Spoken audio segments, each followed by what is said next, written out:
Olá, família, te atualizei, tudo bem? Sejam bem-vindos a mais um episódio do Pode Atualizar, o podcast da família. Eu sou Max Cardoso e estou aqui com. Laudelino de Oliveira Lima. E o convidado de hoje é muito especial, pessoal. Pessoa que, né, eu admiro, o trabalho dele aí na mídia, com muita coragem e determinação também. Né? O Laudelino também sempre Verdade. Era uma referência na comenta. minha infância. É. Eu nunca imaginei que fosse conhecê-lo. Estamos aqui com Marco Antônio Costa, conhecido como Super-Homem. Tudo Seja bom, bem-vindo Marco? aí. Seja Grande muito Max e bem-vindo. Laudelino, que dupla fantástica, é um prazer imenso estar com vocês aqui e, poxa, só de estar fazendo parte da iniciativa de vocês para mim é uma honra, eu tenho um respeito e uma admiração gigantesca pelo trabalho que vocês fazem, um trabalho hercúleo na comunicação brasileira, sem dúvida. Maravilha. Marco, nós vamos bater um papo hoje interessante, porque todo mundo conhece o Super-Homem, todo mundo fala que é um Super-Homem, tem gente que nem sabe qual é o nome do Super-Homem. Né? Não é o filho do Jor-El, não, ele tem outro pai. Então, a nossa ideia hoje aqui, a gente vai bater um papo, vamos apresentar para a família quem é o Marco Antônio Costa. Quem é, né? Suas origens, da onde que você veio. Então, fica à vontade, nos conte, assim, de onde veio a sua família, primeiro. Olha que bonito isso. Eu tenho... Pô, obrigado, Laudelino. Eu tenho ascendência libanesa do lado da minha mãe, portuguesa do lado do meu pai. Do lado do meu pai também tem bastante cearense, tá? Então eu tenho bastante gente que veio do Ceará. Meu bisavô é cearense. Por isso que eu tenho a cabeça grande. Mas cara, eu tive uma família bem dividida entre São Paulo e Curitiba, né? Porque do lado do meu pai eu tenho primos mexicanos que moram no México, e do lado da minha mãe, toda a minha família ficou em Curitiba. Meus pais se conheceram, meu pai é de São Paulo, e eu fui nascido e criado aqui em São Paulo, então vivi minha vida inteira com eles aqui na cidade de São Paulo. E tenho, poxa, que eu posso falar da minha família que seja interessante? Eu sou muito feliz de ter uma família que me deu uma base legal de valores e de princípios, e sempre uma criação muito forte por parte da minha mãe e do meu pai, me incentivando a buscar o que eu tenho, o que eu gosto, o que eu tinha predileção, né, para fazer desde moleque. Eu, quando era adolescente, eu queria ser pianista, então eu tinha essa vontade gigantesca de ser pianista. Eu cheguei a tocar no Conservatório Souza Lima, fazer aula lá, e só desisti do piano para a advocacia, né, para o direito, porque era uma vida muito solitária, muito triste, muito sozinha. Eu sempre fui uma pessoa vocacionada para falar em público. Eu descobri que eu gostava muito de me apresentar nos recitais de piano.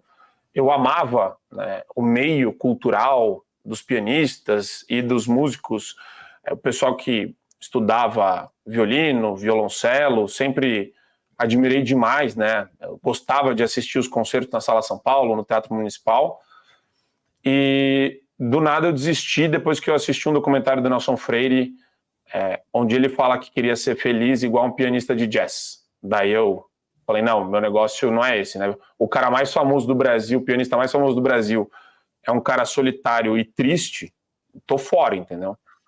Mas sempre a minha família esteve por trás aí de mim, me apoiando e me ajudando a encontrar o que eu gosto de fazer, o que eu tinha melhor desempenho também, e caí no antro comunista que hoje, e que sempre foi a PUC São Paulo, né?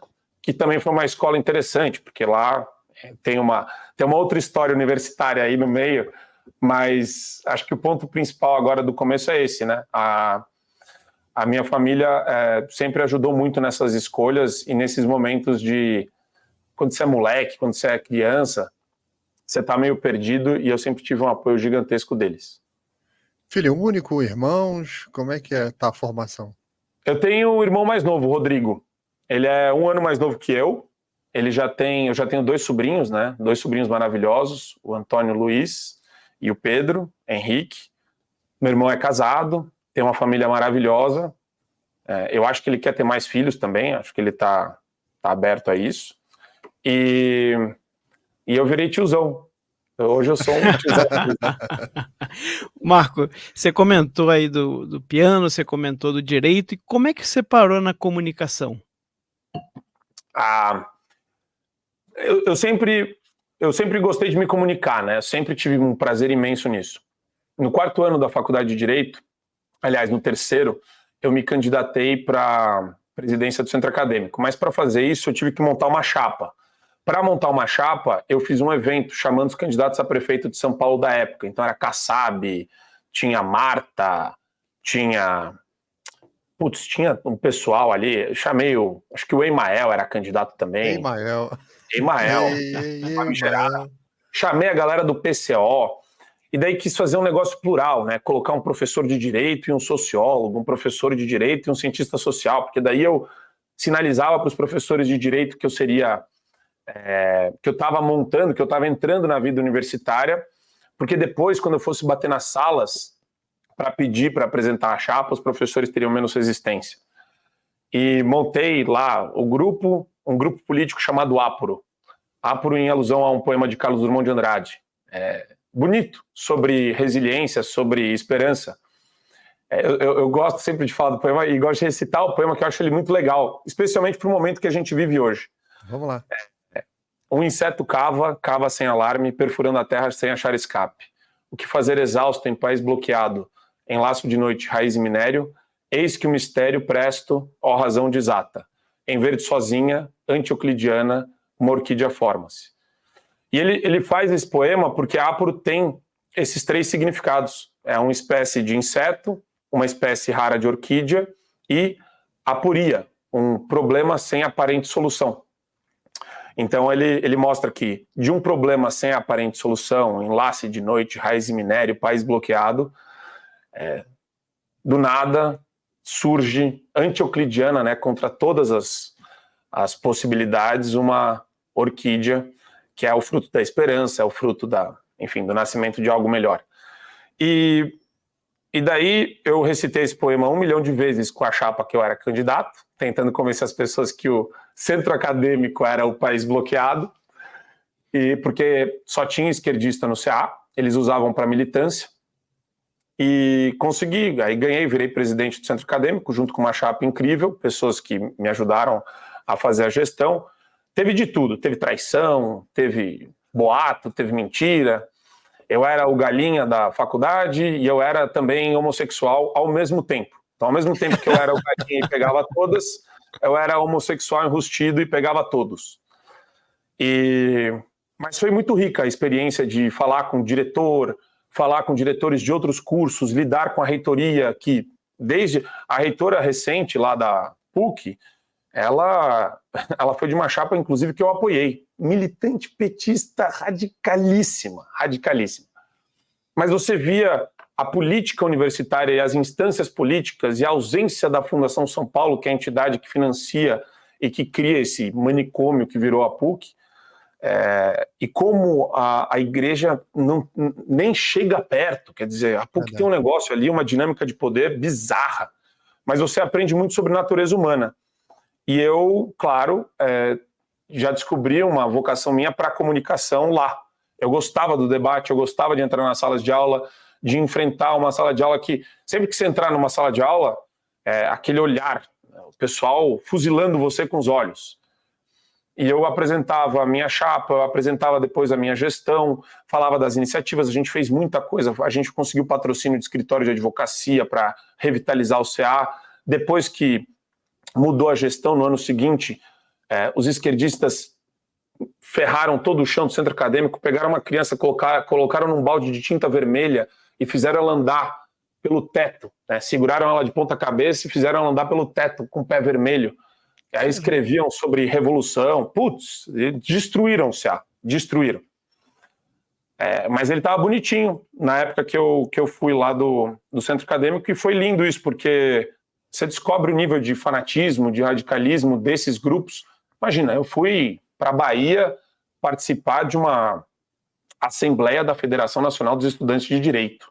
Eu conheci membros do MR8, para você ter uma ideia, Movimento Revolucionário 8 de Outubro, querendo financiar minha campanha para o FENED com senador e deputado lá do Maranhão. Então é lindo isso. E daí você vê até onde vai. Você fala, poxa, é só um centro acadêmico. Não, é muito mais do que isso. São ambientes onde a gente tem que estar presente, a gente tem que ocupar. Mas aí fui para a vida privada temporariamente. Eu ia ser efetivado como advogado no Machado Meyer, até que o Bruno Covas, a equipe dele, me chama para ser assessor. Eu fui assessor dele durante quase um ano, pouco menos que isso, na Secretaria de Meio Ambiente do Estado de São Paulo. Foi uma experiência bem peculiar, né? Para falar o mínimo. Porque não tinha gestão nenhuma ali. Todo respeito aos falecidos, né? Mas foi uma gestão bem fraca em termos de equipe. Eu não sabia o que eu estava fazendo lá. Eu não tinha função nenhuma designada para mim.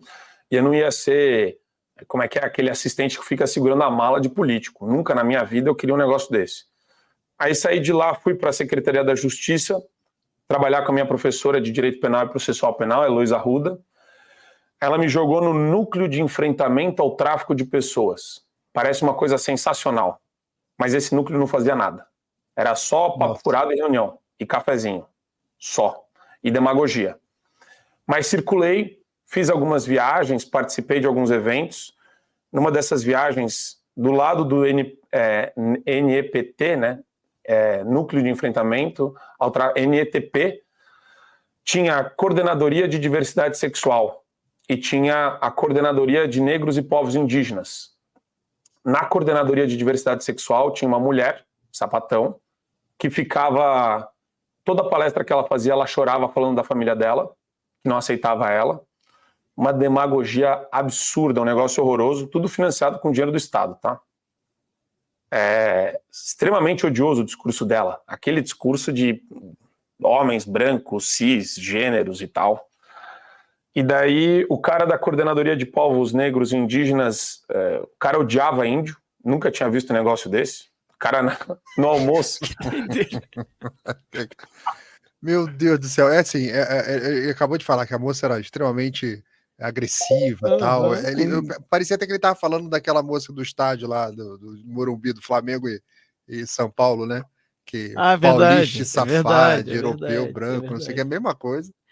E agora o cara da Secretaria Indígena que não gostava de índio. Cara, meu Deus do céu, mas é uma anomalia. Um homem negro, formado pela PUC, e ele começava a palestra falando que quando ele fez mestrado na PUC, Laudelino, ele recebeu, ele foi visitar um amigo num churrasco. E o amigo recebeu e chegou um outro convidado junto com ele. E o amigo dele, o anfitrião, o apresentou. Este é fulano de tal, fez mestrado comigo na PUC São Paulo. Olha só, ele é muito legal, conheci ele na graduação também na PUC. E fez uma apresentação. Aí ele termina falando, tá vendo? Ele estava justificando porque um homem branco entrava na casa dele para o seu amigo branco, para o seu convidado branco. Aí você fala, meu Deus, esse cara é completamente louco, não é possível. Também.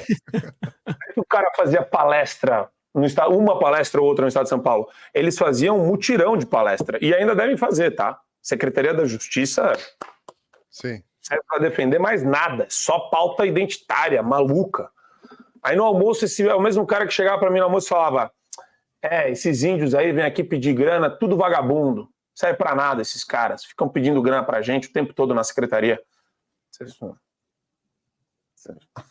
Sim. Não dá. É uma coisa bem inacreditável. Aí fiquei 3 meses nesse manicômio, mais ou menos. Saí de lá. Aí fui para a iniciativa privada mesmo, escritório de advocacia. Sempre pensei em montar um canal, em fazer, em produzir conteúdo efetivamente. Mas eu tinha me envolvido no mestrado, no doutorado. Quando eu fui visitar a Jovem Pan, era o Reinaldo Azevedo. Meu pai é amigo de infância do Tutinha. E o Reinaldo Azevedo estava no auge do Pingos nos Is. Era ele, Patrick Santos e o Vitor La Regina. E eu sentei lá durante, sei lá, 2 meses, 3 meses mais ou menos, e fiquei ouvindo o programa na mesa com o Reinaldo Azevedo e com o Vitor La Regina, Patrick Santos. E era muito legal, porque era no auge do Fora Dilma, no auge do impeachment da Dilma, tava esquentando para isso. E eu tinha um momento cultural do Reinaldo, um cara muito letrado, você vê, né? Um cara tinha domínio do que ele falava. Eu respeitava muito ele nessa época.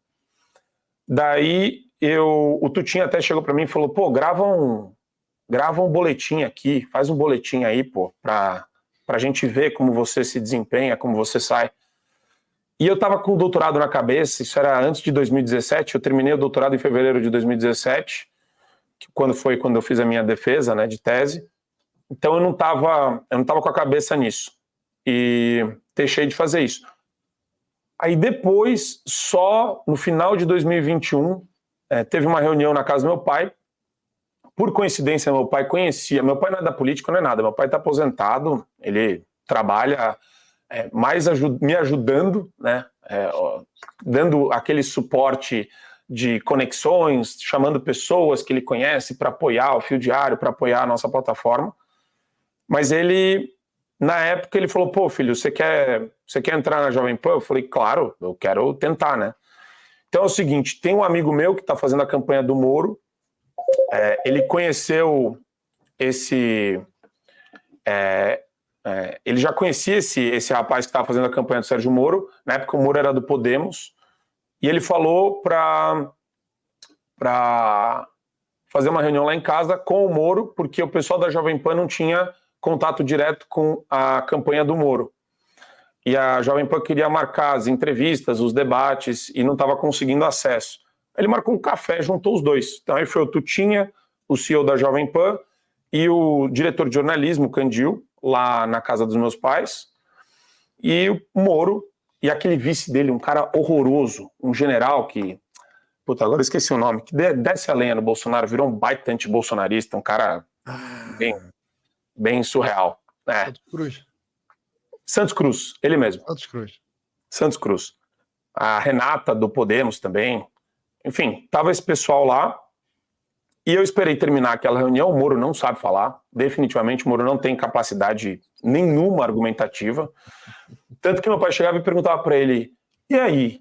E o que aconteceu lá, hein? Bolsonaro, que você saiu?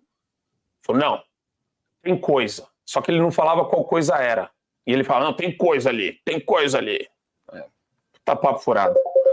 E daí, Jesus Cristo, peraí, eu vou colocar aqui no modo avião, que o Adriles ele fica me ligando.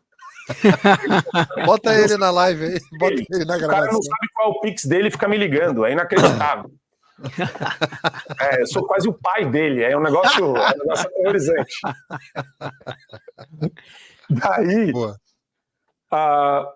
eu esperei terminar a reunião, cheguei pro Tutinha me jogou pro Roberto me jogou pro Candil me abriu a porta para uma produtora de um programa chamado Top of the Hour, onde eu entrava episodicamente, semana sim, semana não, e para participar do programa. E eu fiquei insistindo com a Mônica, que era a produtora.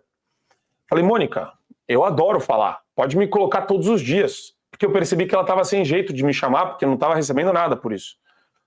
E ela falou: mas não vai te atrapalhar? Eu falei: não, de jeito nenhum, adoro.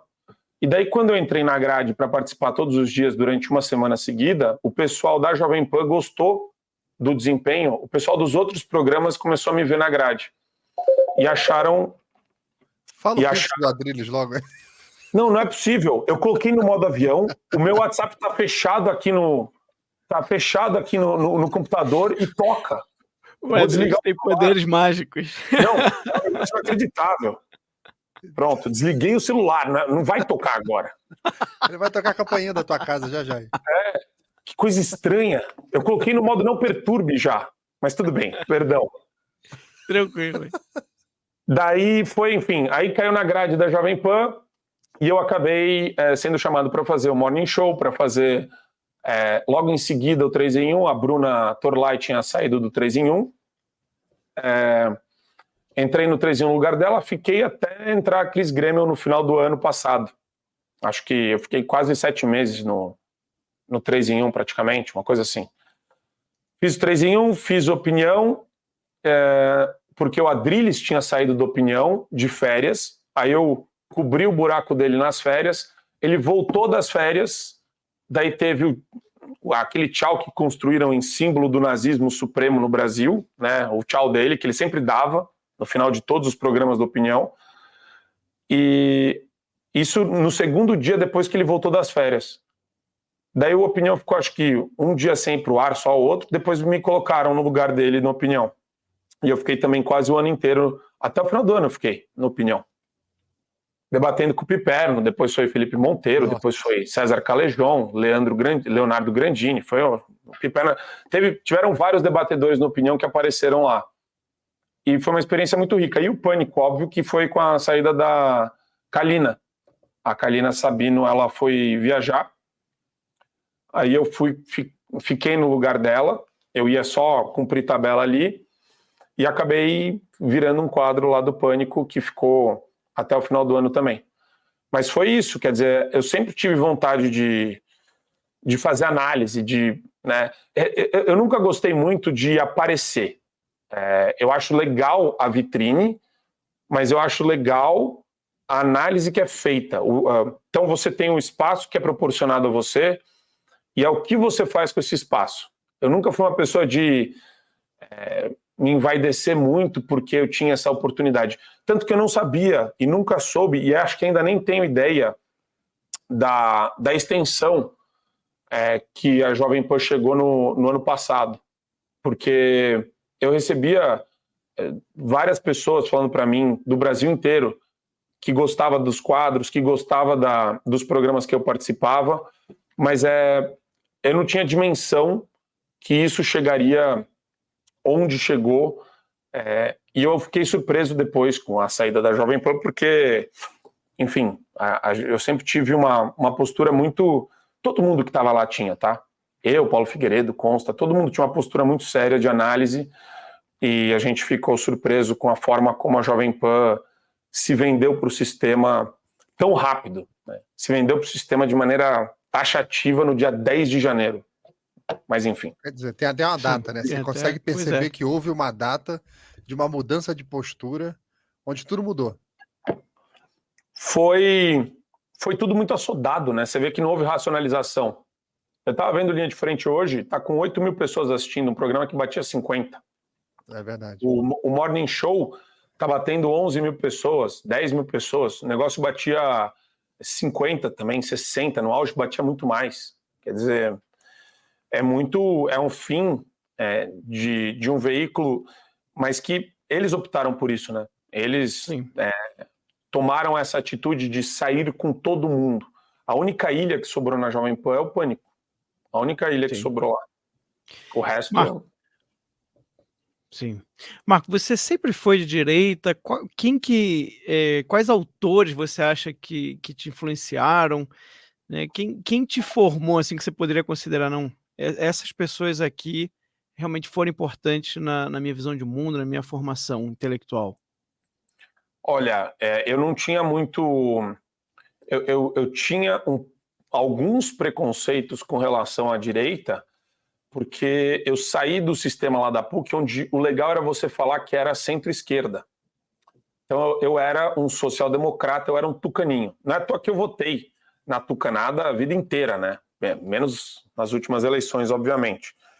Mas eu tinha esse negócio de querer agradar a turma da esquerda, falando, não, veja bem, mercado, esse mercado do mal, esse empresário do mal, não, eu sou um cara legal, eu sou social-democrata. Mas quando batia nas pautas de valores, eu ainda era cooptado, até o mestrado mais ou menos, eu ainda era muito, muito cooptado, por conta dos professores da PUC. Todas as leituras promovidas pelos professores da PUC, todos os textos, todos os livros, toda aquela quantidade de informação que você recebia, era enviesada para a esquerda. Então eu comprei todos os livros do FHC, eu era um baita de um obamista, né? Apoiei o Obama, a Audácia da Esperança, a Origem dos Meus Sonhos, li os livros dele, me empolgava, ficava emocionado com o discurso dele que ganhou o Grammy, Vocês sabiam que o Obama tem um discurso que ganhou um Grammy, né? Incrível.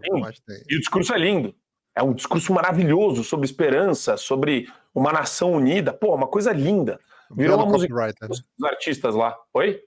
Belo copywriter. Nossa, o Obama, o cara arrebentava. Então eu tinha essa espécie de iconoclastia. Não era bem uma iconoclastia, mas era, poxa, né, tá tudo sob controle. Eu não tinha dimensão da guerra cultural. E daí a bolha furou por meio dos liberais, tá? Na verdade, o Friedman foi o começo desse rompimento de bolha, junto com o Prager University, depois, que veio como um canal de comunicação no YouTube que eu achei extremamente incrível, assim, para você entrar e questionar esses tabus ou algumas coisas que ficam no teu imaginário. E daí foi o Thomas Sowell. Acho que o grande autor que, para mim, me tirou completamente dessa visão. Eu não era identitário, eu não tinha essa pegada identitária, nunca cheguei perto da visão, por exemplo, o problema somos nós, homens brancos. Nunca tive um viés socialista, mas era, assim, um tucanão social-democrata, com aquele discurso mambembe, frouxo, morno. E daí eu falei, não, peraí, existem estudos que se contrapõem a isso e estão encobrindo a verdade aqui. Tem muita gente mentindo para mim. Daí eu despertei um senso crítico. Daí eu fui para o Olavo de Carvalho, daí eu fui para Roger Scruton, daí eu comecei a questionar tudo. A hora que eu comecei universo se abriu aí. Oi? Abriu um universo imenso agora. Aí foi. Daí o negócio tomou outra proporção. Mas até esse momento, quer dizer, eu acreditava muito o mundo está acabando, sabe? Eu tinha isso, mas isso em 2013, 14, eu tinha aquele negócio, não, veja bem, não é bem assim. Eu tinha meio receio de alguns vídeos do PragerU que falavam sobre o alarmismo climático, mas depois que eu fui atrás, eu fiquei mais tranquilo e hoje mudou 180, assim, completamente. Sim. Mas acho que foi um processo de formação que não foi tão rápido também não, viu? Porque a vida vai acontecendo, né? Demora para você furar tanta bolha assim. Sim. Verdade. E interessante nos vídeos da Prager, eu tive a oportunidade de dublar os 10 mandamentos para Prager, para português. E os vídeos dele sempre foram assim, né? Você assiste os vídeos da Prager e ele faz você ficar pensando, né? Você fica, cara, eu não tinha pensado nesse ponto de vista. Cara, esse assunto é interessante. Olha esse argumento aqui, cara, isso aqui é imbatível. Então, eu recomendo para quem não conhece o canal da Prager, se escreve Prager no final, que é a Universidade de Prager, que pertence ao Daniel Prager. E são vídeos maravilhosos. O Dennis Prager. É um jornalista. Dennis Prager, isso aí. Dennis Prager.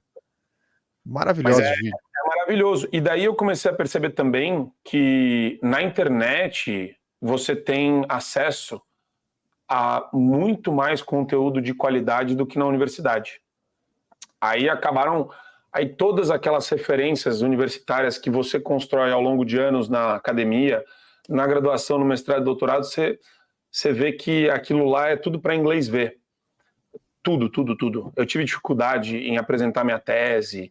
O meu orientador de doutorado é ministro do TSE, é o André Ramos Tavares. E ele não aceitou. As 3 vezes que eu tentei colocar minha tese para escrever, ele não aceitou. Qual era a sua tese? Eu ia falar sobre o ativismo das instituições do sistema de justiça. Eu ia falar que o ativismo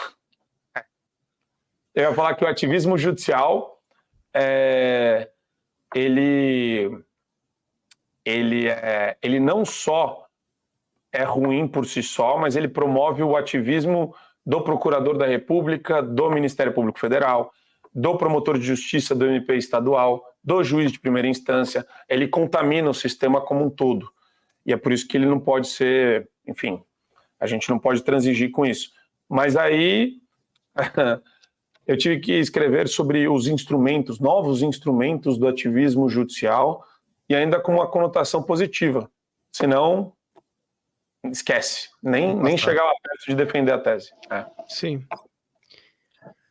E, Marco, você, depois que assumiu, né, essa postura, e até como comunicador, e as pessoas começaram a conhecer a sua opinião mais de direita, você perdeu a amizade, teve problema na família, teve alguma coisa desse tipo? Não, na família não. Tem gente... o pessoal vai se afastar, é um processo de afastamento meio natural, né? É uma coisa... Eu acho engraçado isso. É bom, porque você não precisa conviver com algumas pessoas, você não precisa forçar o convívio com algumas pessoas. Eu acho que você tem, sim, que honrar pai e mãe, você tem que... né, o seu núcleo familiar tem que estar sempre estruturado, protegido, coeso, mas primo distante que não gosta do que eu falo, eu já não falava também há anos com alguns, então eu não tenho problema nenhum com isso. Agora, amigo, eu sempre tive uma relação muito boa, inclusive com gente de esquerda, sabia? O importante quando você tem algumas relações de amizade é você saber até onde vai a amizade. Sim. Então, eu não vou ficar surpreso se um dia eu for aí perseguido de maneira, né, surreal, absurda, como tem acontecido com alguns jornalistas, e essa pessoa não se comover com uma prisão minha, com uma censura minha, com um bloqueio de plataforma meu. Eu não vou esperar que essa pessoa se comova por mim. Então, eu sei o que esperar de algumas pessoas. Eu sei que a amizade ela vai se resumir a um jantar, a falar bobagem, a tomar um chopp. Pior é que tem alguns de esquerda que vão ficar comovidos, mas a maioria vai chegar e vai falar por trás de mim, vai falar, pô, ele falava, ele pediu, ele pediu, ele falou muito, se expôs demais. Fazer o quê, né? Não sabe jogar o jogo? Tá aí, ó. Então, quer dizer, eu escuto isso, eu escutaria isso deles, e não ficaria surpreso, porque eu sei o que esperar de uma pessoa que abraça uma agenda de esquerda, uma agenda que tem um viés radical. Então, eu não perdi essas amizades, porque eu sei também o que é debater com um cara de esquerda quando você está tomando um chopp, quando você está num estúdio, né? Eu sei separar isso. Eu não sabia antes, tá? Antes eu tinha uns debates muito acalorados, desnecessários, em família ou entre amigos. Mas depois que você debate profissionalmente, né, faz parte da produção do seu conteúdo debater, ano passado eu debatia todos os dias. Era o 3 em 1 debatendo, era o Opinião debatendo, às vezes no Pânico colocava um cara de esquerda maluco lá, eu me sentia no dever de chamar, questionar, debater com o cara. Então, você fica meio exausto também. Você não quer encheção de saco na sua vida pessoal. Então, você vê até ter um amigo esquerdista, ia jantar com ele, mas não ia ficar. Ele ficava querendo travar algum tipo de debate, eu já estava muito cansado. Mas me dá uma garrafa de vinho logo e esquece. Vamos jantar. Ô Marco, conta pra gente, me dá um exemplo assim de um dia hipotético lá trabalhando na Jovem Pan, que você vai acordar tal e você vai ter uns debates naquele dia. Como que era a tua preparação? Porque você tem que estar sabendo do que está acontecendo no dia, na política, alguma coisa da justiça. Como que era a sua preparação para sentar lá e debater? E a gente que assistia, muitas e muitas vezes, a gente via que você dava uma surra no pessoal. Então, como é que era a sua preparação para esse debate? Então, é engraçado porque tem algumas coisas que vão acumulando, né? Com o tempo, principalmente quando você debate, eu acho que existe um pouco de cada ingrediente que você tem que construir em termos de desempenho.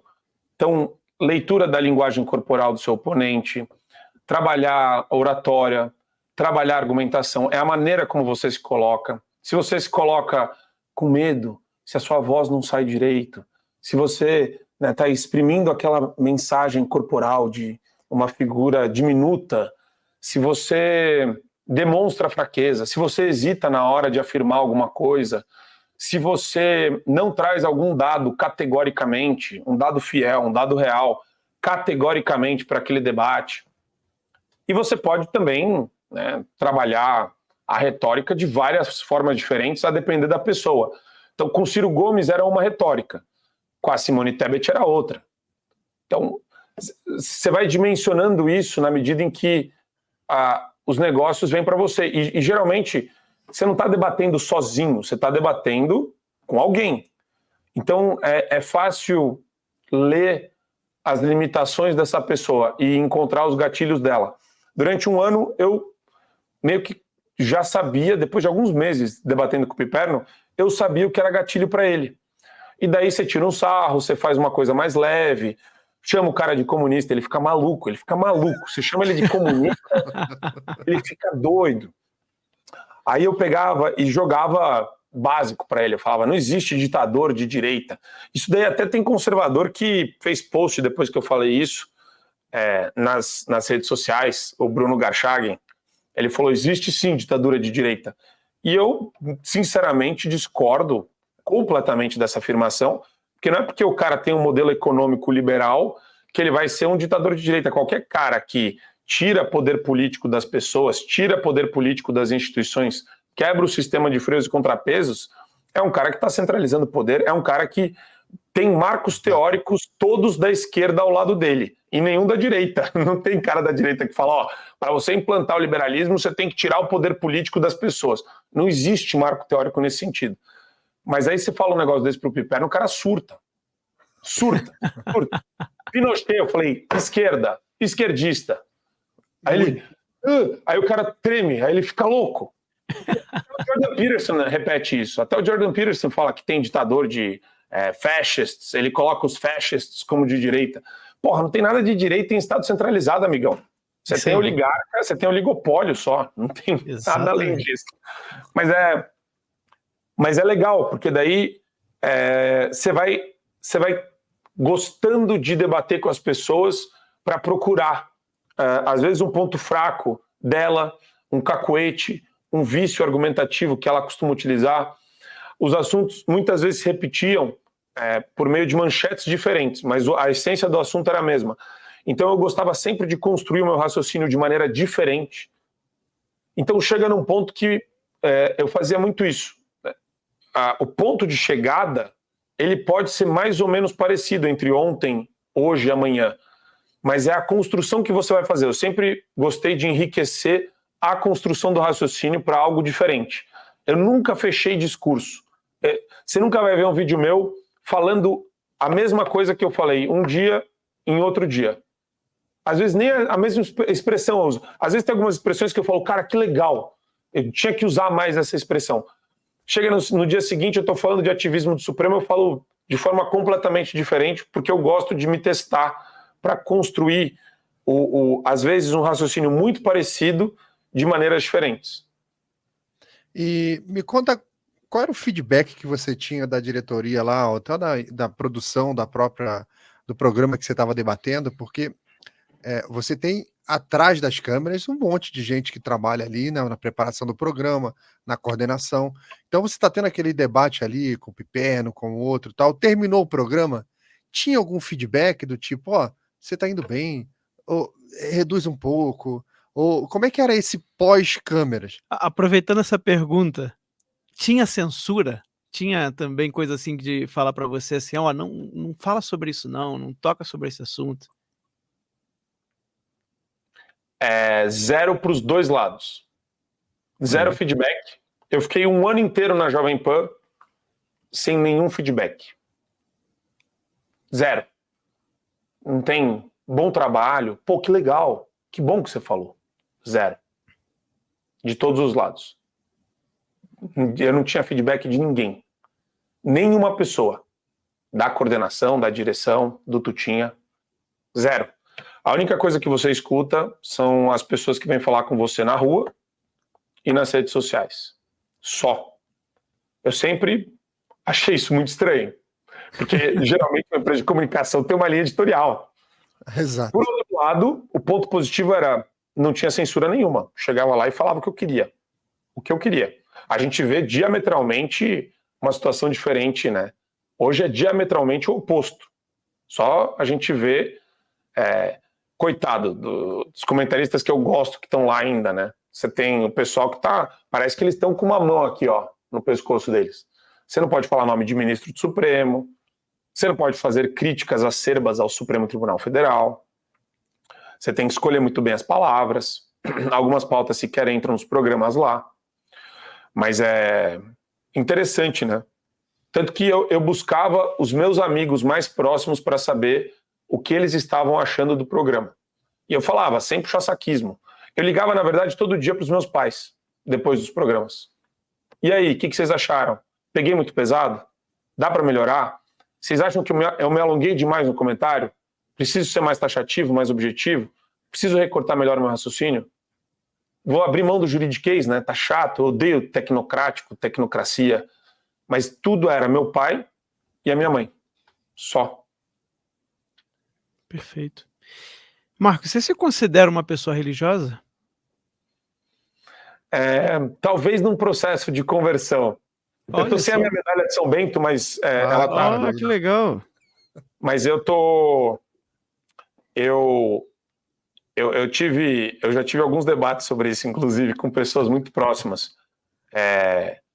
Eu falo abertamente que o cristianismo salvou o mundo ocidental e salva o mundo ocidental ainda das tiranias e da dominação, seja pelos globalistas, seja pelos chineses, seja pelo islamismo, né, que tem uma cultura também forte de guerra, que é colocada em perspectiva aí para muitas pessoas. Mas eu me considero um agnóstico no sentido de questionar. Eu tenho dúvida. Isso porque durante uma época aí da minha adolescência, um pouco depois do piano, eu comecei a criar uma predileção, um gosto de nerd, mas assim, sem o cérebro de um nerd, sobre astrofísica e física quântica. E daí tem algumas coisas que ficam presas, alguns questionamentos que ficam presos para mim que eu não consegui transpor isso ainda pela fé. Mas eu não sei se isso vai mudar, eu acho que possivelmente pode mudar, mas eu ainda sou um cara que, não sei se vocês já assistiram Rick and Morty, eu acho um desenho genial. Sim. E eu me divirto muito e gosto muito dos questionamentos do Rick. Mas ao mesmo tempo ele é uma pessoa vazia, que olha para um abismo profundo que é o niilismo, ele é completamente depressivo, porque se a gente só atribui valor às coisas e esse valor não significa nada, então existir é o mesmo que não existir, né? Então, nada tem valor, absolutamente nada tem valor. Por isso que muito niilista é depressivo, por isso que muito ateu acaba se perdendo e por isso que são regimes aí que, quando olham para essa materialidade das coisas e ficam presas nela, aí você abre mão do valor para abraçar um regime totalitário. Que, óbvio, não é o meu caso, tá? Eu brinco com o Cogos falou para mim, ele falou, Marco, você é o agnóstico que mais defende o cristianismo que eu já vi, se defende mais que muito católico. E sim, eu acho que eu respeito muito quem tem fé, eu admiro muito quem tem fé, mas é uma questão pessoal minha de não conseguir dar esse salto, né? Eu queria dar esse salto, eu gosto, eu acho bonito, mas tem algumas questões que eu não consigo responder e que talvez mais para frente, se eu enxergar melhor a metafísica de tudo isso, eu consiga transpor essa barreira. Você está no caminho certo. Você está no caminho certo. Querer é o primeiro passo, né? O próprio Santo Agostinho fala isso no livro das Confissões. Não sei se você já leu, mas é uma ótima dica de leitura, principalmente quem está começando, quem quer conhecer mais. Marco, eu não sei se você sabe, mas o Max é um padre consagrado. Foi consagrado para a igreja, se formou na Espanha, em Navarra. Ele é um grande amigo e conselheiro aqui, que você não faz ideia. A gente usa o Max. É que eu sou formado em teologia, né? Em filosofia e teologia, por isso que o Laudino está comentando, né? E essa coisa aí, Marcos, essa coisa da religião, ela é muito pessoal, né? Ela é um chamado muito pessoal. Cada um tem um caminho diferente, né? Cada um consegue contar uma história diferente de como que aquilo te atingiu em tempos diferentes da vida. Tem gente que, desde pequeno, por influência da família, está sempre dentro da religião, e tem gente que descobre depois como adulto. O cara está lá mais racional e consegue entrar na religião e encontrar um significado naquilo. Você consegue... Eu gosto muito da palavra entrega, de você se entregar. Exato. Eu acho muito bonito isso. E eu acho que, diante de tudo que a gente está vendo, o ato de entrega é a coisa mais bonita que você pode fazer, porque, lembrando, claro, de todos os contextos possíveis e imagináveis, que não adianta você só ter fé, você tem que obrar e você tem que transformar o que você está vendo de injusto, de cruel, de desumano que está acontecendo. Mas é isso que eu acho que me aproxima muito de um momento catártico aí que pode gerar a minha conversão. Mas é uma coisa que... desculpa, eu até te interrompi, Laudelino, mas Nada. Eu acho que vai acontecer. Não, sim. Porque a minha pergunta é justamente no sentido de... Eu, como escritor também, eu gosto muito dessas pequenas minúcias, né? Em que momento isso soou diferente para você? Naquele momento que você... Opa, tem alguma coisa aqui. Você lembra disso?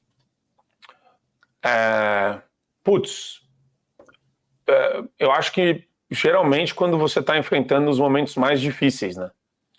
Porque minha mãe sempre fala, minha mãe é católica de ir na missa todos os dias.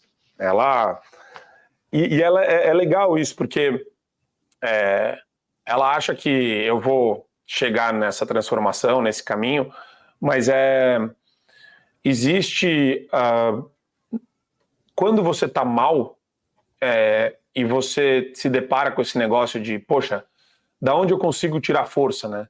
E você, no meu caso, eu fico tirando força toda hora de um processo de autocrítica constante, chega num ponto que você se sabota até, né? Chega num ponto que você se autocritica tanto que você fala, cara, o que eu tô fazendo, né? Para onde que eu vou?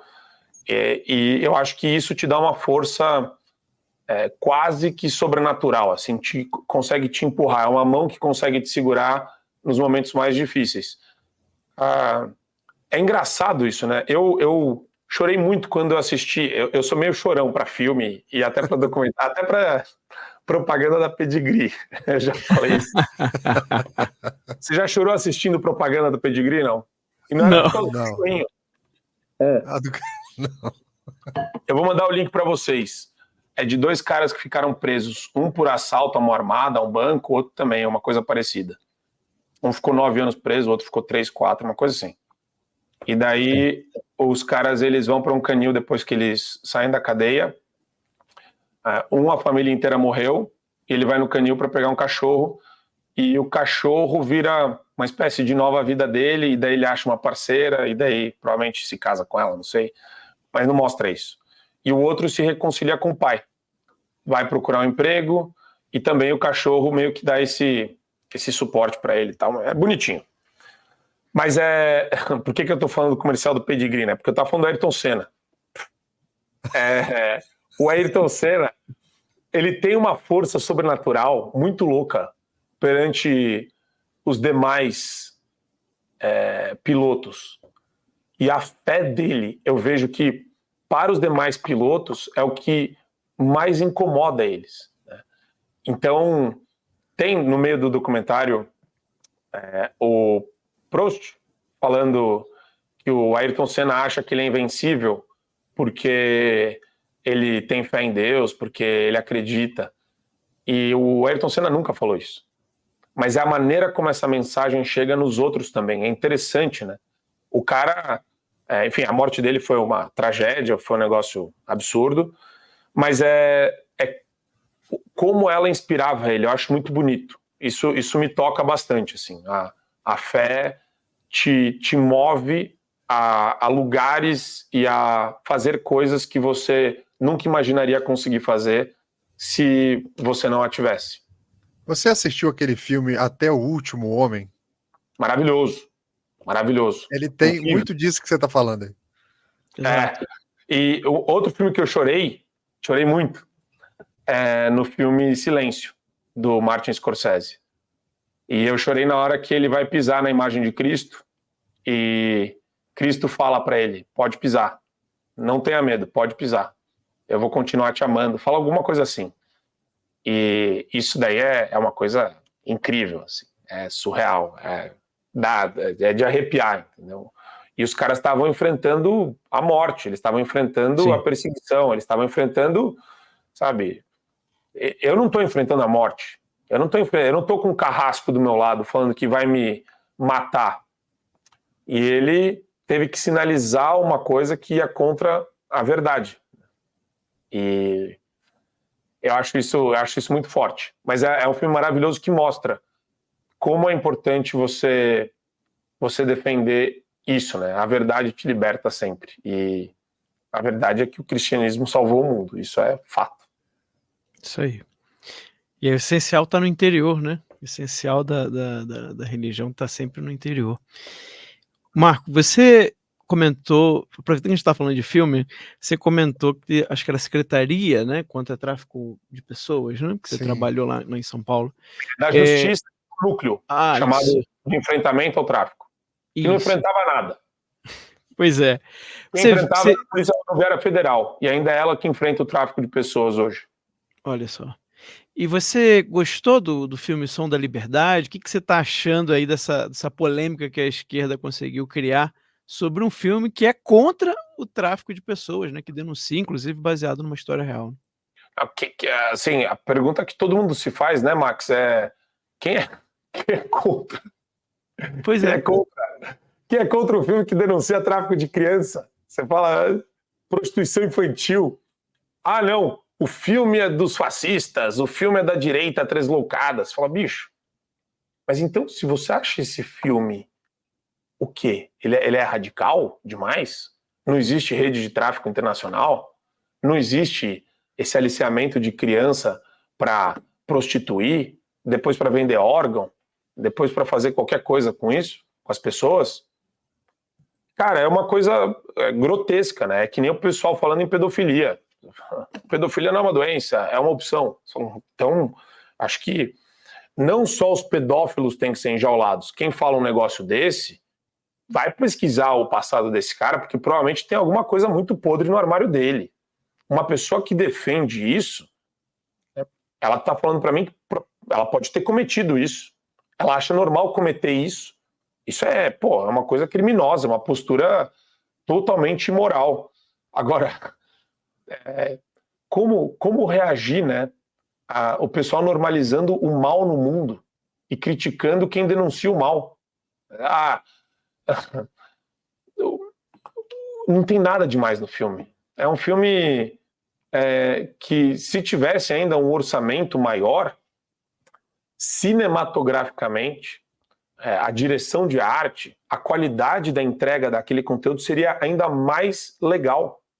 Seria um baita de um blockbuster, que ele virou um blockbuster, né? Com todas as limitações e todas as dificuldades, o filme virou um blockbuster, mas a história do cara é uma história incrível.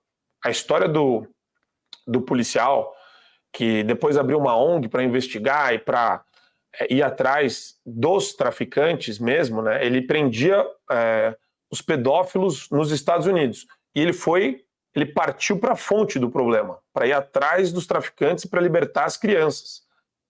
Mas você vê que é um negócio, é uma história linda, é uma história sobre esperança, é uma história sobre, sabe, alguém que mesmo diante de todas as dificuldades olha para o sistema e fala, não, eu vou fazer o que eu posso com o que eu tenho para corrigir uma injustiça. Ele está indo atrás de uma criança, libertou mais de 50, 100, dezenas de crianças, mas mostra que a resiliência de alguém obstinado dá resultado, né? Então, muitas pessoas que às vezes reclamam muito da dificuldade de mudar o mundo, elas não têm noção do potencial que elas têm para fazer essa transformação. E acho que o filme passa essa mensagem. É muito bonito. O filme ele tem muitas mensagens, eu acho que essa que você falou é importantíssima, que muitas pessoas ficam aguardando o Estado para resolver as coisas. Exato. E nesse caso fica bem claro que ele abriu mão do Estado e falou assim: eu vou resolver. E isso não só para o caso de um problema tamanho e gigantesco como esse do tráfico de seres humanos, mas para a própria vida das pessoas. A solução está muito próxima. Depende, maior parte do tempo depende só de você. Você tem que ir lá e lutar por isso, lutar pelas coisas, lutar pelo que você acha que é certo. Você vê, hoje a gente tem tantas pautas, né, Max? Tantas coisas que a gente está lutando, está defendendo. Nós tivemos no fim de semana a votação para o Conselho Tutelar. A direita brasileira se levantou durante uma semana, só durante uma semana, e a gente transformou muitos conselhos tutelares do Brasil. Ou seja, é, a gente tem que realmente se engajar e o negócio começa de baixo, não tem que esperar nada de cima, nada de vir de partido, nada de vir de político. Eles ajudam, pode atrapalhar, mas não dependa deles. Siga em frente. Se ele quiser acompanhar vocês, acompanha, né? Mas eu acho que essa é a grande mensagem do filme, que as injustiças do mundo podem ser corrigidas por pessoas comuns. Você Exato. pega o Senhor dos Anéis, o livro, o Gandalf fala isso, que enquanto a roda do mundo está girando, os grandes estão olhando lá ao longe, quem faz aquela roda girar são os pequenos, É. somos nós, a E pessoa se a comum. história do mundo é assim. Todas as Exato. grandes histórias de todos os grandes filmes, de todos os grandes livros, de todas as biografias, as pessoas ordinárias são capazes de feitos extraordinários sempre. E acho que isso te inspira a melhorar, a ser uma pessoa melhor, né? E acho que esse é o processo que a gente tem que defender. O sistema de freios e contrapesos está quebrado, está do avesso. Nada funciona direito no Brasil. A esquerda é hegemônica no ambiente cultural inteiro e também no ambiente político. Ela domina muitas cidades, muitos estados, e a União está lá, cheia de cleptocrata, né? O governo federal está cheio de cleptocrata. Mas, cara, se você começa a se melhorar, a trabalhar você, a criar um hábito saudável, a ter uma rotina boa, você vai ser capaz de fazer muito mais, de produzir muito mais. Tem muita gente que deixa o cortisol explodir e o estresse, a sensação de derrotismo, ela não vai te ajudar a construir nada. Você tem que olhar primeiro para dentro, se organizar, se resolver, para você começar a escolher as lutas que você pode lutar. Acho que esse é um caminho que serve para qualquer pessoa, né? Sejam os conselhos tutelares, associação de bairro, criação de think tank, se mobilizar contra uma entidade que você acha que está entrando na cabeça do seu filho, desenho. Cara, todas as áreas da vida, elas têm essa possibilidade. E a gente não pode subestimar isso. Quem está no controle quer que você se sinta um derrotado. Quem está no controle quer que você sinta e que você acredite que você não pode fazer nada para mudar. E é por isso que é tão forte a mensagem do filme, né? Dá para mudar muito. Exato. Marco, como é que você está vendo a situação do Brasil? A gente está já com mais de 9 meses, né, de governo PT, problemas na economia, mas eu pergunto mais especificamente até sobre a questão do Congresso, né? A gente está com um Congresso em obstrução. A gente está vendo um STF que basicamente está tentando legislar, né, pautas que não passariam nunca no Congresso, porque eles têm uma representatividade popular. Como é que você está vendo a situação do Brasil hoje? Eu vou trazer como prioridade a questão do Supremo, né?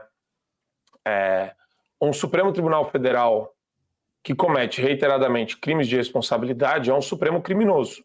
É um tribunal que julga cidadão que não tem foro por prerrogativa de função, é um tribunal criminoso, é um tribunal que faz julgamento de exceção, é um tribunal que não tem respeito pela lei, pelo Estado de Direito, é um tribunal que está disposto a solapar toda e qualquer liberdade para se preservar no poder.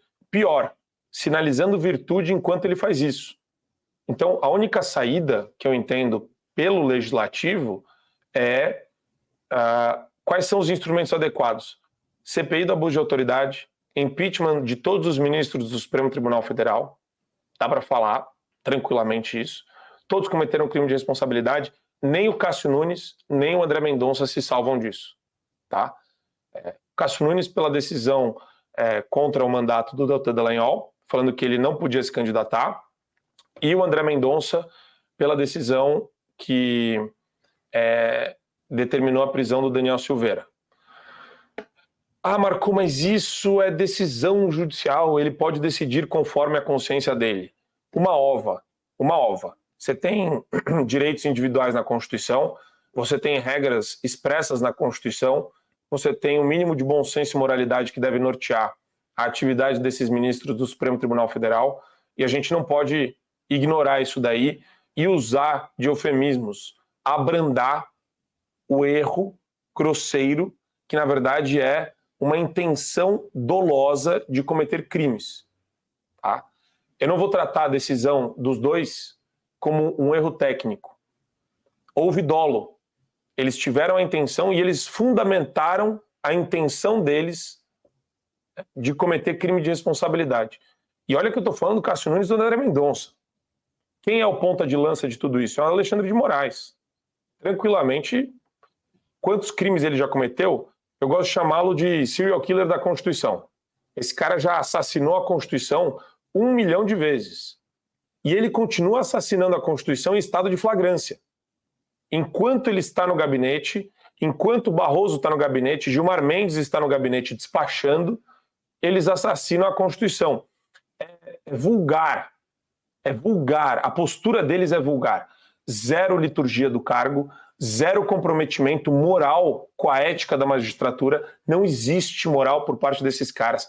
Não existe boa-fé presumida deles em mais nada. Dá para o André Mendonça e o Cássio Nunes se redimirem? Dá. Eles vão entrar hoje no Twitter e fazer a mesma coisa que o Alexandre e o Gilmar Mendes fazem?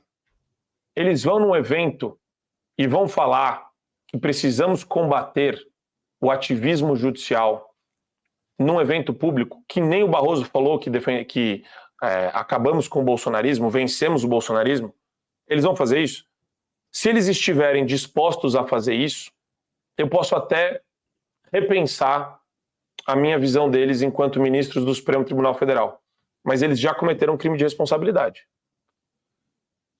Se esse debate não for realizado pelo Congresso Nacional, a gente vai ficar enxugando gelo, vai ser só vitória de pirro, vai ser só vitória para ganhar e não levar. Mandato não muda nada, mandato de ministro. Primeiro porque não se aplica aos ministros que lá estão. Então tem uma PEC do mandato aí, não ajuda porcaria nenhuma. PEC do equilíbrio. Puta nome horrível, tá? Que nome horroroso. Quer dizer, de novo você vê que a galera que tá levando porrada na cara, que são os congressistas, até para nome eles não conseguem estabelecer um nome bom de guerra. Porque a guerra é contra o Supremo Tribunal Federal.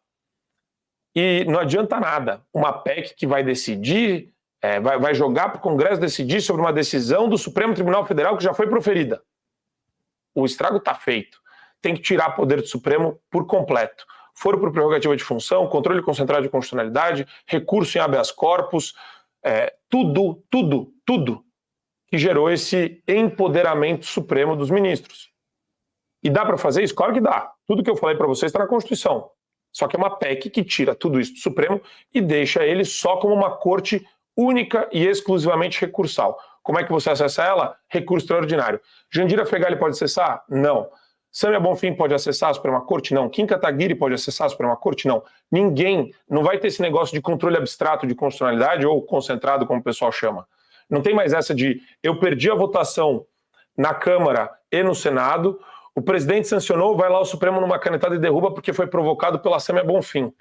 Isso é disfuncionalidade. Isso é um sistema que não tem freios nem contrapesos. A única forma de você readequar esse sistema é com uma reforma estrutural do Supremo Tribunal Federal e mais, do Judiciário. Juiz tem que ter recall no Brasil, que nem tem nos Estados Unidos. Você tem que tirar juiz, você tem que tirar promotor. acabar com essa porcaria chamada vitaliciedade. Vitaliciedade. A vitaliciedade é a estabilidade do servidor público com hipertrofia. É o cara que, para ser removido do cargo, esquece. Se ele for removido, ele vai ser com aposentadoria compulsória. Tem que acabar com um negócio desse. Isso cria uma casta de privilegiados que se sentem acima do bem e do mal e quando querem sinalizar virtude, vão atrás de jornalista, vão atrás de comunicador, vão atrás de empresa de comunicação, vão atrás de cidadão, para fins políticos. E tá tudo bem, e nada acontece com eles, porque as pessoas têm medo. O prefeito de qualquer cidade do interior, ele tem muito mais medo do promotor de justiça do que do adversário político dele.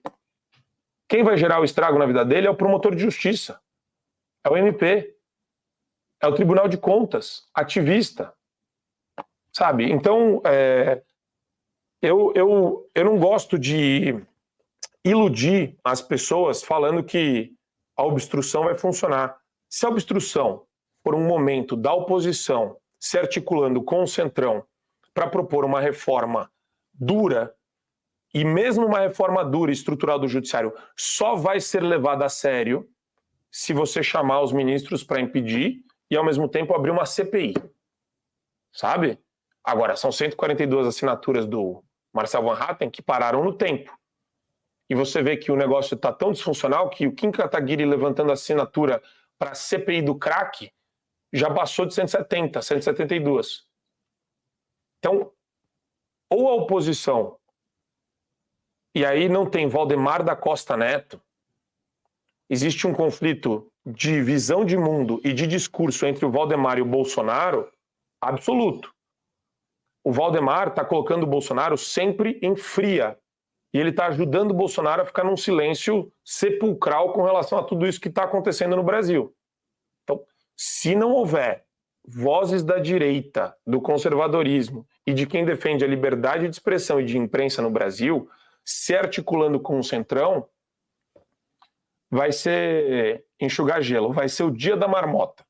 O Supremo vai continuar ativista e vai dar aquela falsa impressão de melhora, porque o Supremo vai enxergar isso e vai falar, ok, não tem problema, nós fazemos aqui, a gente dá uma desidratada nessa PEC do equilíbrio, a gente fecha mandato para os próximos ministros que entrarem e a gente vai ser, vamos em frente.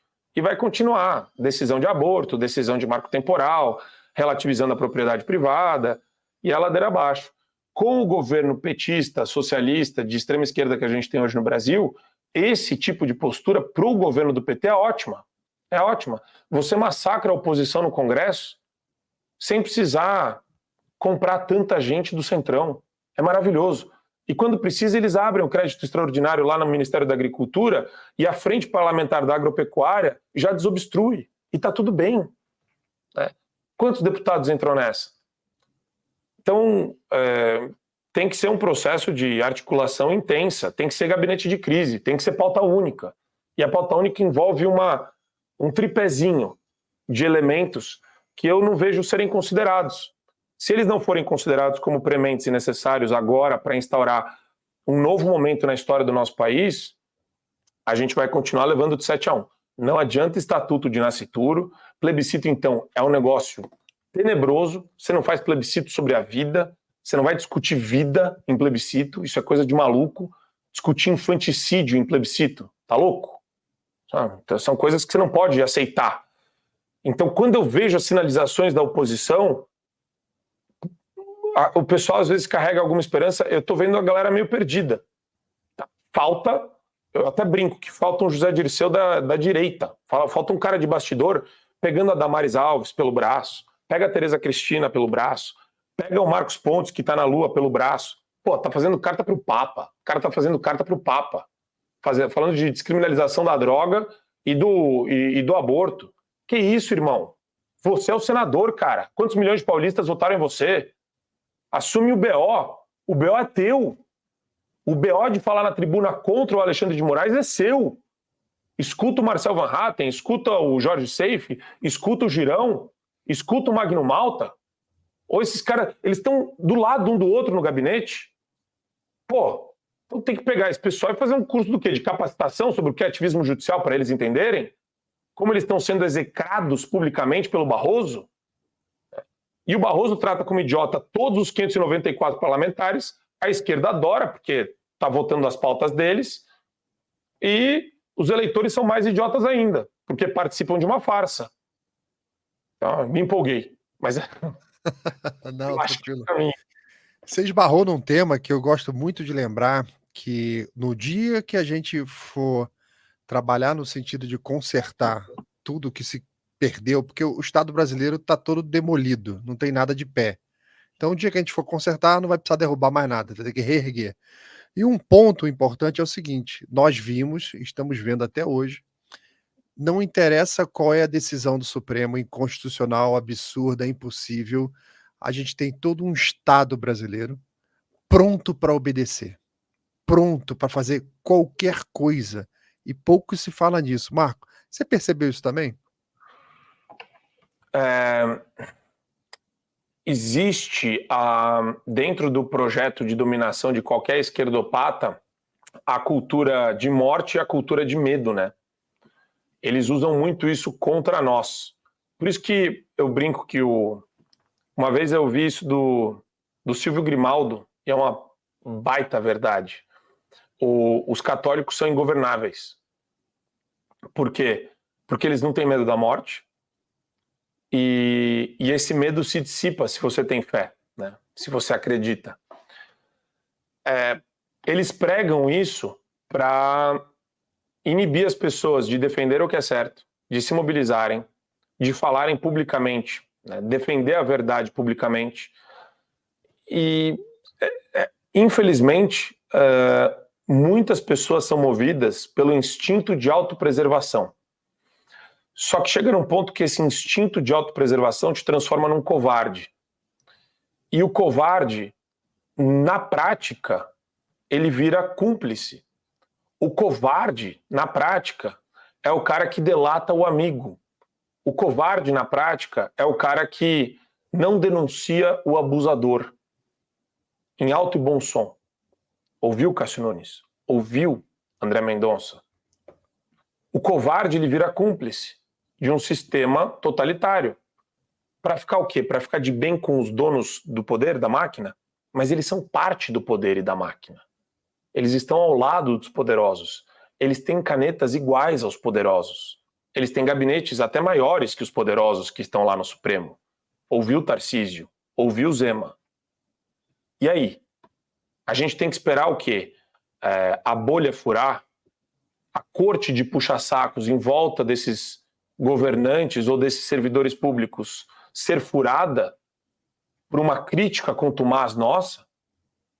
Esses caras não têm noção da dimensão do problema onde a gente está inserido?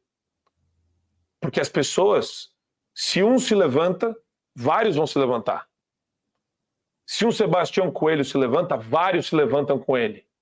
Isso serve para a advocacia, para a docência, para a seara política, para a mobilização popular. Agora, quantas pessoas têm milhões de inscritos e seguidores nas redes sociais e não têm feito nada? Fingem que o problema não é com eles. Fingem que o problema é a pauta do refis da agricultura no Brasil. A gente vai fazer um novo refis. É a reforma tributária. Sem liberdade de imprensa e de expressão, enquanto tem jornalista com medo, a gente está numa ditadura. Enquanto tiver jornalista com medo de falar do Supremo Tribunal Federal, enquanto essa live não for uma live tranquilamente publicável, você fala, óbvio que eu vou publicar, Marco, toda live na sua inteireza. Por quê? Porque, poxa, sabe, é uma entrevista, a gente coloca lá, depois fecha para os assinantes e tá tudo certo. Não. Enquanto a gente estiver nas catacumbas com medo de falar, é porque tem um ditador ali, olhando para nós, querendo perseguir, querendo torturar, massacrar, aprisionar.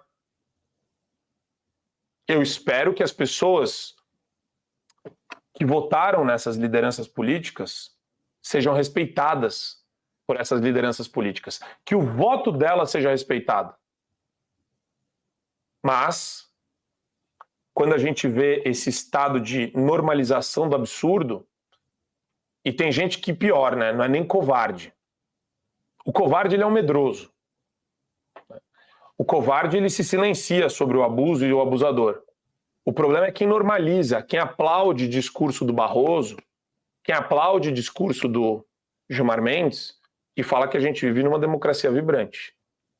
Aí a gente está enfrentando um problema sério. Ah, Marco, quer dizer que você não gosta do Tarcísio? Pô, eu adoro o Tarcísio. Mas ele vai ser lembrado pelo que ele fez enquanto gestor do Estado de São Paulo, 300 privatizações, ótimo. E o que ele não fez enquanto existia uma ditadura de toga no Brasil. Perfeito. Hoje, nessa momento que a gente está gravando, né, nessa terça-feira, dia 3 de outubro, a gente teve na CPMI do 8 de janeiro, um senhor de 72 anos, né, sendo ali humilhado, sendo ofendido, né, o tempo inteiro pelos parlamentares da esquerda. E eu fico vendo esse tipo de coisa, e foi assim na CPMI inteira, né, em vários outros momentos também. E eu fico vendo esse tipo de coisa, e penso que me parece às vezes que a esquerda, ela tem raiva do brasileiro comum, né. Quem tá ali é um senhor como a maioria dos cidadãos brasileiros desse país, né, que pensam de uma maneira, que acreditam em valores e simplesmente querem poder se manifestar, né. Você tem uma percepção parecida? Ah, eu não tenho dúvida. A esquerda odeia qualquer núcleo familiar que seja relativamente normal. Então, você tem... o ódio deles é explicado porque eles apostam no esgarçamento do tecido social, na criação de tribos que lutem entre si, porque daí o processo deles de dominância cultural por meio do discurso hegemônico é exatamente nessa linha. O Estado vai cuidar de você. Você é negro, o Estado vai cuidar de você. Vamos combater os racistas. Fogo nos que não são antirracistas. Ah, mas o que é antirracista? Ah, é o conceito novo que a Jamila Ribeiro criou e o professor do Mackenzie, que é o atual ministro de Direitos Humanos, o Silvio Almeida, inventou. Então, se você não está de acordo com aquilo, você vai ser combatido. Só que quem eles combatem, na verdade? A pessoa que não enxerga o racismo estrutural no Brasil.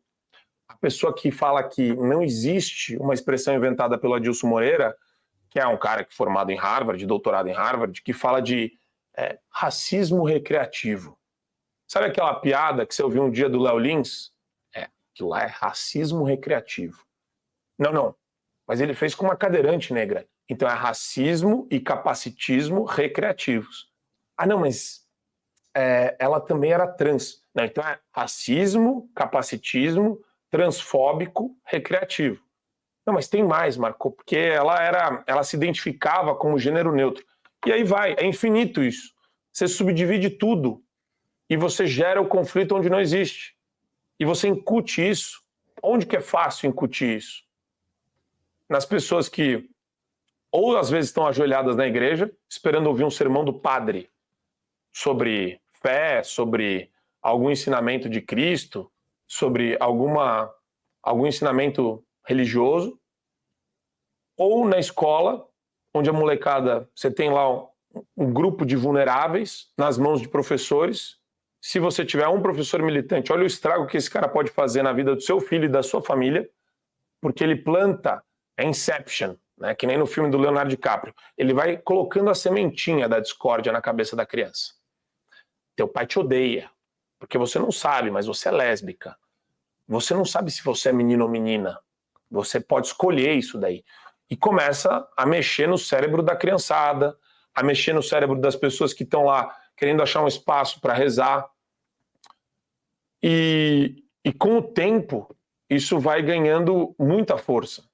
E esses grupos de esquerda, eles têm essa capacidade de se oferecer como a solução do problema que eles inventaram. Então, o método que eles usam é bem simples, se você parar para pensar. Por isso que muita gente que depois que fura a bolha, olha para trás e fala, meu Deus do céu, como eu era alienado. Eu era massa de manobra. Eu era instrumento dessa manipulação toda da guerra semântica, que é uma vertente da guerra cultural. A ressignificação de conceitos, a ressignificação do que é conservadorismo. Não existe conservador, existe ultraconservador. Não existe nacionalista, existe os caras extremistas da extrema direita, os ultranacionalistas. Não existe gente de direita no Brasil, existe bolsonarista. Tanto que você vê a profusão de notícia nesse sentido, tudo na manchete, vai tudo direto na manchete, porque pouca gente lê a matéria. E o negócio é feito para ficar trabalhando lá no teu subconsciente. Você tá sem querer, você tá pensando naquilo. E para as pessoas que não estão a par da dimensão da guerra cultural e desse processo todo que a esquerda implementou, elas ficam às vezes espantadas quando elas descobrem o tamanho do problema que a gente está metido. É uma guerra totalmente assimétrica. Mas o melhor combate é esse, né? Até dar um significado para a sua vida. Você olhar e falar, poxa, eles são contra o homem comum. Sim, eles querem inventar o pansexual, eles querem inventar o ecossexual, eles querem inventar o transgênero. Não existe sexo, existe gênero social. E eles têm a soberba de defender isso como se eles estivessem do alto lá do cume da moral, no cume da moral.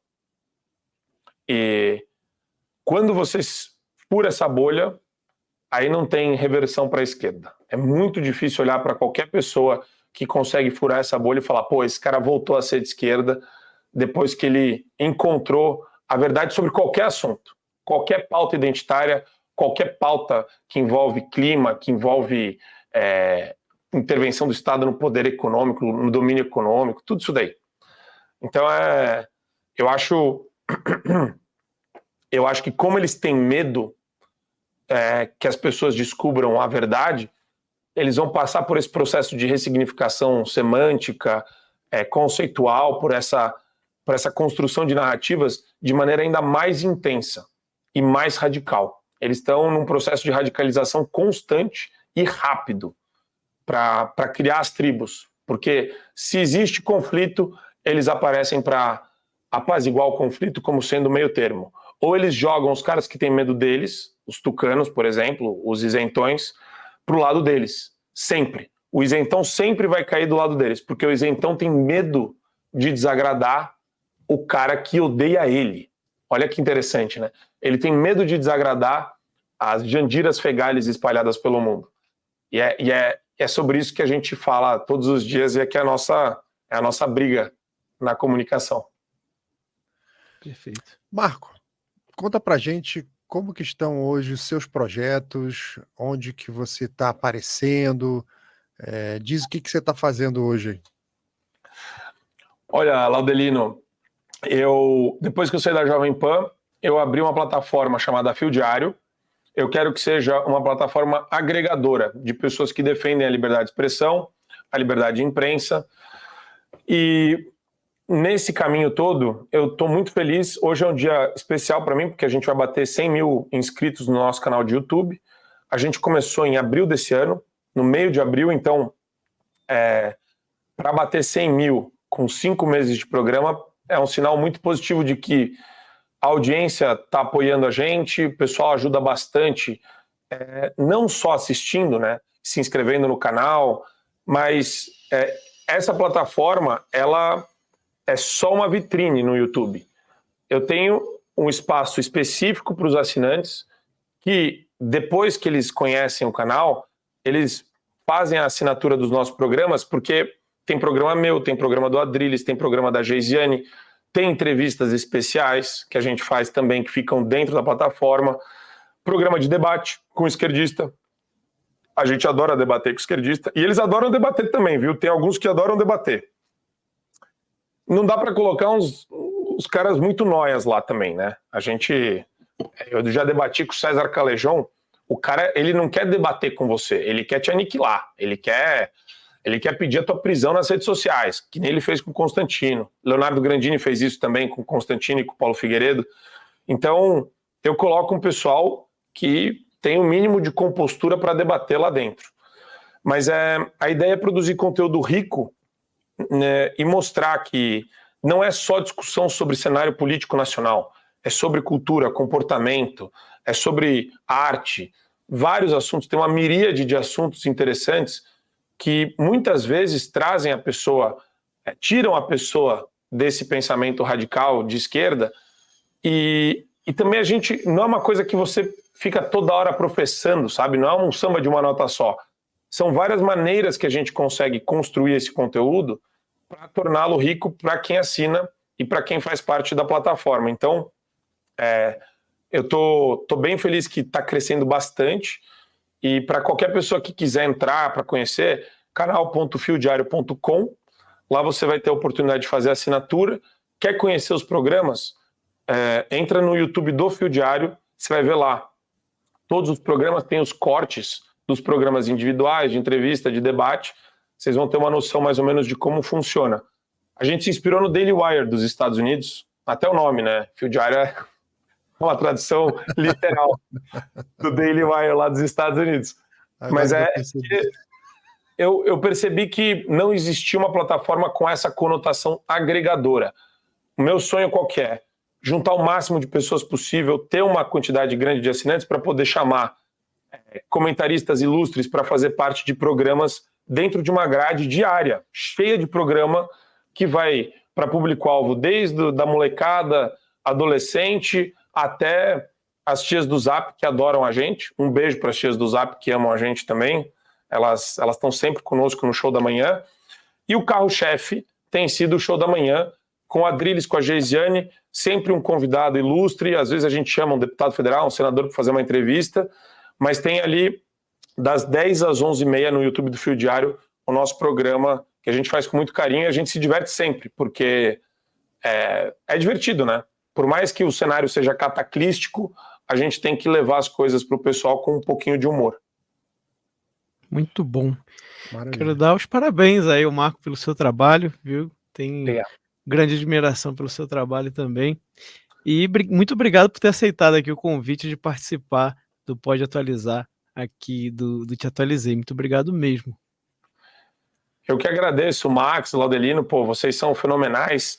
A gente já se conheceu antes do CPEC desse ano, foi muito legal ter encontrado vocês de novo lá no CPEC em BH. E, poxa, espero que a gente se reencontre mais. Eu admiro demais o trabalho de vocês, da Bárbara. Vocês são necessários. Sou assinante de vocês, né? Adoro acompanhar os conteúdos exclusivos de vocês e convido todo mundo também para assinar a plataforma de vocês, que é um sopro de esperança na comunicação brasileira. E espero que um dia a gente consiga se construir tudo num grande guarda-chuva de comunicadores aí, para oferecer uma grade diária de conteúdo para o pessoal da... Eu não vou falar de grupos aqui, né? Para quem gosta de programas bem feitos e feitos com honestidade intelectual e com o nosso compromisso em defender a verdade dos fatos e para usar uma palavra que o esquerdista adora, né? Uma pluralidade de visões de mundo, mas sempre dentro da nossa defesa de valores e da nossa defesa pela liberdade. Muito bom. Obrigado também, Laudelino. Obrigado, Max. Obrigado, Marco. Mais uma vez um prazer, uma honra estar conversando contigo. E você aí abrindo o coração, contando sua vida, Pois né? Um foi pouquinho. muito legal. Porque é sempre a dúvida de todo mundo, né? Cara, Super-Homem. O pessoal não sabia nem o nome dele. Agora já aprendeu. O pessoal vem na rua, o pessoal buzina às vezes na rua, é Superman. Aí quando eu falo com alguma pessoa, o cara, Superman, desculpa, qual que é o teu nome mesmo? Eu falei, não, desculpa, é Marco Antônio. Aí ele, Marcos Antônio? Eu falei, pode ser, Marcos Antônio. É isso aí, agora a família Te Atualizei, está apresentada ao Marco, está apresentado ao Super-Homem, conhece um pouquinho mais da vida do Super-Homem, né? Que se chama Marcos, se chama pelo nome. E realmente, Marco, foi um prazer, uma honra. Obrigado pela entrevista, obrigado aí por ter contado a história e a sua opinião, que é muito relevante, sobre vários pontos aí que são importantes para todo mundo que está nessa luta. É sempre bom ouvir uma voz lúcida, né? Uma voz com uma base moral, uma base jurídica também, né? Ele fala com propriedade. Isso é sempre muito bom para ajudar todo mundo, né? Tanto nós que somos comentaristas, como o nosso ouvinte, a pessoa da família, te atualizei, que são pessoas comuns que estão aí também ajudando e participando dessa luta. E é sempre muito importante que todos saibam o que está acontecendo, quem são os personagens, dando nome aos bois, dando nome aos problemas, como nós ouvimos aqui no programa. Exato. Muito importante você apontar o problema, reconhecer o problema, senão você não tem como resolver, se você mal sabe que ele existe ou faz de conta que ele não existe, né, Marcos? Exatamente, Laudelino. Muito bem, também quero agradecer a toda a família Te Atualizei que está assistindo aqui esse podcast, está assistindo até o final. Pessoal, então a gente se vê na semana que vem, né, no próximo podcast aqui da família. Um grande abraço a todos, fiquem com Deus e até semana que vem. Tchau, tchau.